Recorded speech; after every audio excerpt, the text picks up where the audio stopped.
नमस्कार, आपके साथ मैं दीपक यादव लेकर हाजिर हूं खबर चालीसा। ऐसा बुलेटिन जहां एक जगह आपको मिलती हैं दिन भर की सारी खबरें फटाफट। शुरुआत होगी कारोबार जगत से, फिर राजनीति। बुलेटिन के दूसरे हिस्से में होंगी तमाम राज्यों की बड़ी खबरें, स्पोर्ट्स, एंटरटेनमेंट के तड़के के साथ दुनिया जहान का हाल। तो शुरू करते हैं आज की खबर चालीसा और सबसे पहले बात बिजनेस की। बाजार में आज लगातार तीसरे दिन तेजी रही। बैंकिंग और फाइनेंशियल शेयरों में तेजी से बाजार को सपोर्ट मिला। सेंसेक्स आज 431 अंक ऊपर 59,293 पर खुला और इसने दिन में 59,618 का हाई छुआ। इसी तरह निफ्टी भी 17,706 पर खुला और इसने 17,794 का हाई बनाया। निफ्टी के 50 शेयरों में से 40 बढ़त के साथ बंद हुए। कारोबार के अंत में निफ्टी 203 अंकों की बढ़त के साथ 17,780 के लेवल पर बंद हुआ। वहीं सेंसेक्स करीब 700 अंक चढ़कर 59,558 के स्तर पर बंद हुआ। सेंसेक्स के 30 शेयर्स में 21 बढ़त के साथ बंद हुए। वहीं बढ़ने वाले प्रमुख शेयरों में बजाज फिनसर्व करीब 5% बढ़ा। इसके अलावा Kotak bank, axis bank, Bajaj finance, IndusInd bank और एचडीएफसी बैंक भी बढ़त में रहे। इसके साथ SBI, ICICI bank, Titan, Airtel, Infosys, Reliance industries, doctor Reddy's और टीसीएस भी बढ़कर बंद हुए। गिरने वाले प्रमुख शेयरों में Maruti, UltraTech, cement, Tech Mahindra, Mahindra and Mahindra और सन फार्मा रहे। बैंक निफ्टी आज 825 अंक चढ़कर बंद हुआ। दिग्गज housing finance company HDFC limited का तीसरी तिमाही में मुनाफा अनुमान से बेहतर रहा। अक्टूबर-दिसंबर तिमाही के दौरान कंपनी का कुल मुनाफा 3,260 करोड़ रुपए रहा, जबकि अनुमान 2,832 करोड़ का था। इसी दौरान पिछले साल कंपनी का मुनाफा 2,926 करोड़ रुपए रहा था। तीसरी तिमाही में कंपनी की आय सालाना आधार पर 11,707 करोड़ रुपए से बढ़कर 11,784 करोड़ रुपए रही। इस दौरान एचडीएफसी लिमिटेड का नेट इंटरेस्ट इनकम सालाना आधार पर 4,005 करोड़ से बढ़कर 4,284 करोड़ रुपए रहा। कंपनी की प्रोविजनिंग 13% घटकर 393 करोड़ रुपए रही। अक्टूबर-दिसंबर तिमाही में टाटा कंज्यूमर का मुनाफा सालाना आधार पर 21% से ज्यादा बढ़ा है। इस दौरान कंपनी का कंसू मुनाफा सालाना आधार पर 237 करोड़ रुपए से बढ़कर 270 करोड़ रुपए रहा। कंपनी की तिमाही आय सालाना आधार पर 4.5% बढ़कर 3,3210 करोड़ रुपए रही। इसी दौरान पिछले साल कंपनी की आय 3,070 करोड़ रुपए रही थी। टाटा कंज्यूमर ने कहा कि नमक पोर्टफोलियो ने अपनी गति बनाए रखा है। तिमाही के दौरान बाजार हिस्सेदारी के साथ डबल डिजिट की ग्रोथ दर्ज की है। सरकार एलआईसी के आईपीओ के लिए अगले हफ्ते तक मार्केट रेगुलेटर सेबी के पास दस्तावेज जमा कर सकती है। सेबी की मंजूरी के बाद एलआईसी का आईपीओ मार्च में आ सकता है। दीपम सचिव तुहिनकांत पांडे के मुताबिक आईपीओ का एक हिस्सा एंकर इन्वेस्टर के लिए रिजर्व रखा जा सकता है। तुहिनकांत पांडे ने कहा कि उन्हें इंश्योरेंस रेगुलेटर की मंजूरी का इंतजार है। इसके बाद सेबी के पास डीआरएचपी दाखिल किया जाएगा। उन्होंने कहा सेबी की मंजूरी मिलने के बाद मार्च तक एलआईसी का आईपीओ बाजार में आ सकता है। रेवेन्यू सेक्रेटरी तरुण बजाज ने कहा कि अगले साल से इनकम टैक्स रिटर्न में क्रिप्टो से होने वाली कमाई की जानकारी देनी होगी। इसके लिए आईटीआर फॉर्म में क्रिप्टो की कमाई और टैक्स भुगतान की जानकारी देने के लिए अलग से कॉलम शामिल किया जाएगा। आपको बता दें कि वित्त मंत्री ने अपने बजट भाषण में क्रिप्टो से होने वाली कमाई पर 30% टैक्स वसूलने की घोषणा की है। साथ ही क्रिप्टो करेंसी में होने वाले किसी भी ट्रांजैक्शन पर 1% का टीडीएस भी कटेगा। बिटकॉइन और इथेरियम जैसी क्रिप्टो करेंसी और एनएफटी यानी नॉन फंजिबल टोकन को भारत में कभी भी करेंसी के रूप में कानूनी मान्यता नहीं मिलेगी। फाइनेंस सेक्रेटरी टीवी सोमनाथन आज एक बार फिर से उन्होंने ये दोहराया। सोमनाथन ने कहा कि क्रिप्टो एसेट्स की कीमतों को प्राइवेट तरीके से तय किया जाता है। ऐसे में भारत सरकार की इन पर कोई अथॉरिटी नहीं होगी। उन्होंने कहा कि प्राइवेट क्रिप्टो में निवेश करने वाले लोगों को ये समझना चाहिए कि इसके पास सरकार का प्राधिकरण नहीं है। आपका निवेश सफल होगा या नहीं इसकी कोई गारंटी नहीं है। नुकसान हो सकता है और इसके लिए सरकार जिम्मेदार नहीं है। कंपटीशन कमीशन ने टायर कंपनियों को जोर का झटका दिया है। सीसीआई ने इन कंपनियों पर 1,650 करोड़ रुपए का जुर्माना लगाया है। इन कंपनियों में शामिल है अपोलो, एमआरएफ, जेके, बिरला, सीएट टायर। सीसीआई ने अपोलो पर 425 करोड़ रुपए, एमआरएफ पर 309 करोड़, सीएट पर 252 करोड़ का जुर्माना लगाया है। साथ ही जेके टायर पर 309 करोड़ का और बिरला टायर पर 178 करोड़ रुपए का जुर्माना लगाया है। इन कंपनियों पर कार्टेलाइजेशन का आरोप है। जायडस ने सरकार को अपनी 3 खुराक वाली कोविड-19 वैक्सीन ज़ाइकोव डी की सप्लाई शुरू कर दी है। कंपनी ने एक बयान में यह भी बताया है कि वो बाजार में भी वैक्सीन उपलब्ध कराने की योजना बना रही है। कंपनी ने कहा कि टीके की कीमत 265 रुपए प्रति खुराक होगी। 3 डोज वाली ये वैक्सीन 4-4 हफ्तों के अंतराल पर लगाई जा सकती है। इसे 2 से 8 डिग्री तापमान पर स्टोर किया जा सकता है। ये नीडल फ्री वैक्सीन है जिसे जेट इंजेक्टर के जरिए दिया जा सकेगा। देश की दूसरी सबसे बड़ी रिफाइनरी बीपीसीएल के विनिवेश में देरी हो सकती है। कंपनी के एक वरिष्ठ अधिकारी के मुताबिक तीसरी तिमाही में कंपनी के कैंपस का किसी भी संभावित निवेशक ने दौरा नहीं किया। आपको बता दें कि सरकार बीपीसीएल में अपनी पूरी 52.98% हिस्सेदारी बेचना चाहती है। इसके लिए कंपनी को 3 ईओआई यानी एक्सप्रेशन ऑफ इंटरेस्ट मिल चुके हैं। इसमें वेदांता ग्रुप का भी ईओआई शामिल है। माना जा रहा है कि सरकार अब बीपीसीएल के विनिवेश को अगले वित्त वर्ष के लिए टाल सकती है। आम बजट को लेकर पीएम मोदी ने आज बीजेपी कार्यकर्ताओं को संबोधित किया। इस दौरान उन्होंने बजट पर विस्तार से बातचीत की और कहा कि यह देश को आधुनिकता की तरफ ले जाएगा। पीएम मोदी ने कहा कि बजट का फोकस गरीब और मिडिल क्लास को बुनियादी सुविधाएं देने की तरफ है। उन्होंने कहा कि गरीब को बुनियादी चीजें मिलती हैं तो वो अपनी ऊर्जा देश के विकास में लगाता है। जब गरीब को मूलभूत सुविधाएं मिलती हैं तो वो अपनी ऊर्जा, अपने विकास, देश के विकास में लगाते हैं। यूपी के बुलंदशहर में सीएम योगी ने विपक्षियों पर वार किया और कहा कि पिछली सरकार तमंचे की फैक्ट्री चलाती थी। उन्होंने कहा कि अब यूपी में डिफेंस कॉरिडोर बन रहा है। योगी आदित्यनाथ ने समाजवादी पार्टी पर भी निशाना साधा और कहा कि समाजवादी और सोच परिवारवादी है। उन्होंने कहा कि जनता के पैसे से समाजवादी यूरोप जाते थे। पिछली सरकार तमंचे की फैक्ट्री चलाती थी और हम यहीं पे डिफेंस कॉरिडोर दे रहे हैं। डिफेंस कॉरिडोर यहां जो तोप बनेगी ना, और जब भारत की सीमा पे गरजेगी तो पाकिस्तान के छक्के उसी में छूट जाएंगे। जो वहां पे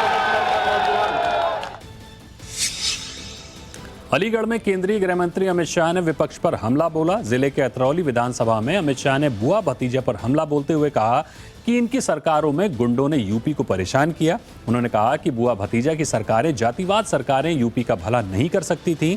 अमित शाह ने कहा कि बीजेपी की सरकार ने बदलाव लाने का काम किया है। बुआ भतीजा, ये जातिवादी सरकारें उत्तर प्रदेश का भला नहीं करती। 22 करोड़ की आबादी वाला ये सूबा धीरे धीरे धीरे बीमारू राज्य बन गया था। उत्तर प्रदेश में पहले चरण के मतदान के लिए प्रचार अभियान जोरों पर है। आज समाजवादी पार्टी के अध्यक्ष अखिलेश यादव और आरएलडी के जयंत चौधरी शामली पहुंचे। यहां इन दोनों ने संयुक्त प्रेस वार्ता कर योगी सरकार पर निशाना साधा। योगी आदित्यनाथ की गर्मी निकाल लेने के बयान पर अखिलेश ने पलटवार किया। ये जो मुख्यमंत्री जी के अंदर गर्मी आ रही है, वो इसलिए गर्मी आ रही है कि ये टिकट जगह जगह मांग रहे थे। इनकी मनपसंद टिकट उन्हें नहीं मिली, उन्हें वापस उन्हें घर भेज दिया गया है। प्रधानमंत्री जी ने पैदल पैदल चलाया। जो पैदल पैदल चल रहे हैं वो बेदल हैं। कभी मुख्यमंत्री से पूछेगा उनका दल कौन सा है।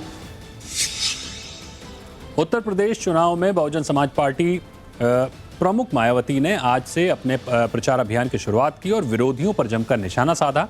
आगरा की रैली में उन्होंने एक साथ सत्तारूढ़ बीजेपी और समाजवादी पार्टी पर हमला बोला। मायावती ने बीजेपी को निशाने पर लेते हुए कहा कि बेरोजगारी और महंगाई से जनता परेशान है। उन्होंने कहा कि बीजेपी जातिवादी और पूंजीवादी पार्टी है। मायावती ने कहा कि बीजेपी के अहंकारी और दमनकारी राज से बचाना है और समाजवादी पार्टी, बीजेपी और कांग्रेस से बचना है। हमारी पार्टी ये चुनाव फिर से अपनी पार्टी की पूर्ण बहुमत की सरकार बनाने के लिए लड़ रही है, ताकि आपको वर्तमान में भाजपा के चल रहे तानाशाही वाले शासन से मुक्ति मिल सके। बीजेपी से समाजवादी पार्टी में शामिल हुए स्वामी प्रसाद मौर्य ने अपनी सीट बदल दी है। स्वामी प्रसाद मौर्य अब कुशीनगर के पडरौना से नहीं बल्कि फाजिल नगर सीट से समाजवादी पार्टी के टिकट पर चुनाव लड़ेंगे। इसके अलावा समाजवादी पार्टी ने लखनऊ के सरोजनी नगर विधानसभा क्षेत्र से अभिषेक मिश्रा और कौशाम्बी के सिराथू से पल्लवी पटेल को उम्मीदवार बनाया है। सिराथू सीट पर उनका मुकाबला डिप्टी सीएम केशव प्रसाद मौर्य से होगा। उत्तराखंड में आज कांग्रेस महासचिव प्रियंका गांधी वाड्रा ने राज्य के लिए पार्टी की घोषणा पत्र जारी की। कांग्रेस ने घोषणा पत्र में 5 लाख परिवारों को सालाना 40,000 रुपए देने का बड़ा ऐलान किया। साथ ही पार्टी ने 4 लाख युवाओं को रोजगार देने का भी वादा किया है। कांग्रेस ने घोषणा पत्र में हर गांव हर द्वार स्वास्थ्य सुविधाएं देने का भी ऐलान किया।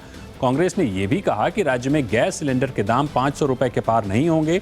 घोषणा पत्र जारी करने के बाद प्रियंका गांधी ने ट्वीट कर कहा कि कांग्रेस पार्टी उत्तराखंड के लोगों के लिए रोजगार, स्वास्थ्य, शिक्षा और आय की सुरक्षा की व्यवस्था और महंगाई से राहत दिलाने की प्रतिज्ञा लेती है।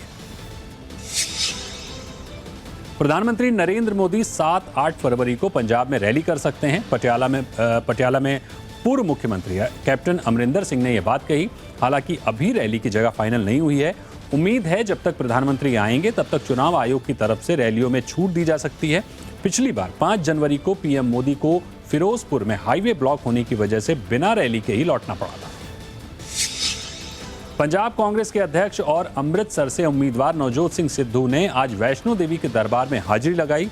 इससे पहले आज वो दोपहर करीब 3 बजे जम्मू के आधार शिविर कटरा पहुंचे और वहां से हेलीकॉप्टर में सवार होकर सांझी छत हेलीपैड पहुंचे। हेलीपैड से पैदल नवजोत सिंह सिद्धू मां वैष्णो देवी के दरबार पहुंचे। जानकारी के मुताबिक गुप्त नवरात्रि के पहले दिन नवजोत सिंह सिद्धू ने वैष्णो देवी की पवित्र आरती में भाग लेंगे। उन्होंने अपनी जीत के साथ ही मुख्यमंत्री पद की भी प्रार्थना की है। पश्चिम बंगाल की मुख्यमंत्री ममता बनर्जी ने एक बार फिर क्षेत्रीय दलों से बीजेपी के खिलाफ एकजुट होने की अपील की है। उन्होंने कहा कि वो यूपी का चुनाव नहीं लड़ रही हैं, लेकिन 8 फरवरी को वो अखिलेश यादव के समर्थन के लिए यूपी जाएंगी। उन्होंने ये भी कहा कि उनकी पार्टी कई राज्यों से चुनाव लड़ेगी। ममता बनर्जी ने कहा कि उनके पास 2 साल हैं जिसमें खुद को मजबूत करना है ताकि 2024 में 42 में से 42 सीटें आएं। उन्होंने बजट को लेकर कहा कि ये एक बड़ा झांसा है, आम जनता को बेवकूफ बनाने की कोशिश की गई। और यहां रुकने एक छोटे से ब्रेक के लिए जल्द हाजिर होंगे। आप बने रहिए जी बिजनेस पर।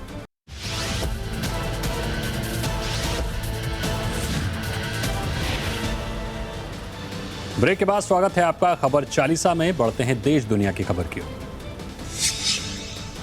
कांग्रेस की पूर्व अध्यक्ष राहुल गांधी ने आज लोकसभा में सरकार पर जमकर निशाना साधा। उन्होंने कहा कि आज हिंदुस्तान 2 भागों में बंटा नजर आता है। भारत में आर्थिक असमानता की खाई और चौड़ी हो गई है। उन्होंने कहा कि देश में बेरोजगारी बढ़ी है, लेकिन सरकार इस पर बात नहीं करना चाहती। इसके साथ ही राहुल गांधी ने पेगासस और चीन की आक्रामकता का मुद्दा भी उठाया। राहुल ने कहा कि सरकार की नाकाम विदेश नीति के कारण ही भारत खतरे में घिर गया है। स्मॉल एंड मीडियम इंडस्ट्रीज की मदद करना शुरू कीजिए। जो हमारे बेरोजगार युवाएं हैं उनकी मदद कीजिए। और ये जो आप पूरा का पूरा धन इन्हीं 5-10 लोगों को दे रहे हो, क्योंकि ये आपकी मार्केटिंग करते हैं, आपको टीवी, व्हाट्सएप, फेसबुक पे लगाते हैं, ये काम आप बंद कीजिए, नहीं तो देश का नुकसान होगा। आपका नहीं, देश का नुकसान होगा। केंद्रीय स्वास्थ्य मंत्री मनसुख मंडाविया आज साइकिल पर सवार होकर संसद भवन पहुंचे। केंद्रीय स्वास्थ्य मंत्री को साइकिल चलाता देख हर कोई चौंक गया। मनसुख मंडाविया इससे पहले भी साइकिल चलाकर संसद पहुंचे थे। मनसुख मंडाविया पर्यावरण हितैषी हैं। अधिकांश तौर पर वो कार की जगह साइकिल से चलना पसंद करते हैं। अक्सर संसद में साइकिल से आने की वजह से उन्हें लोग साइकिल वाले सांसद के नाम से भी पहचानते हैं। वो एक बार राष्ट्रपति भवन के प्रोग्राम में भी साइकिल से ही पहुंचे थे।